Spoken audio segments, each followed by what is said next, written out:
It's November, so it's time for some Game Boy Color. Today's game is Wario Land 3.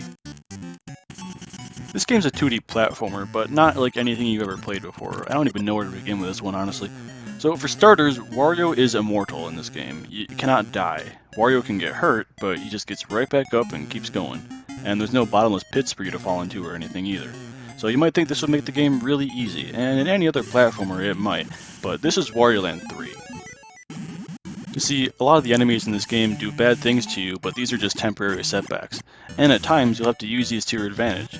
For example, you have these guys who force feed you donuts and cause you to become fat and slow for a bit. This is bad.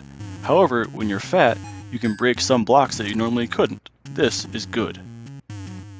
See, it's really more of a puzzle exploration platformer than anything else, because each level has 4 treasure chests in it, which is opened with the right colored key. So your goal is to find the key and then find the same colored chest in order to finish the level. The thing is, you're not going to be able to get all 4 chests right away. In fact, when you first reach a level, you probably won't be able to get more than 1 chest. The way it works is that once you open a chest, it opens up a new level, or it opens up a new path in an old level, or it gives you a new ability that you can use to get to areas you couldn't get to before in some old levels. The game's a bit on the non-linear side, because you just keep going through levels, opening chests, and then getting access to more chests. You might think this would get confusing after a while, but thankfully it's usually not hard to figure out where you need to go next, and if you do get lost, you can return to the temple at the start of the game for a hint. I think the best way to describe this game is frustrating fun.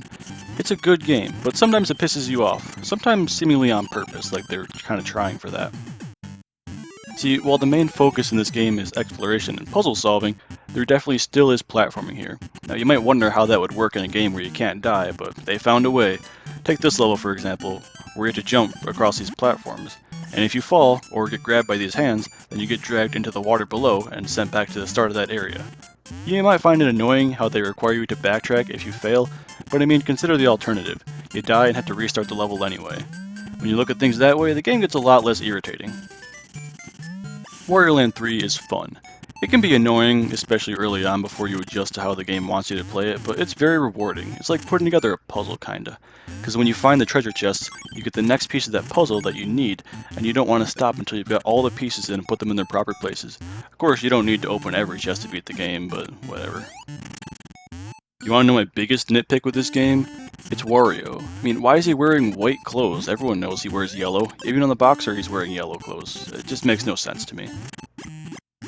Overall, this has to be one of my favorite Game Boy Color exclusives. It's a fun game, and it's different enough from every other platformer out there, including most of the other Wario games, in fact. And sometimes it'll annoy you, but that's just part of the fun, honestly. You should try it.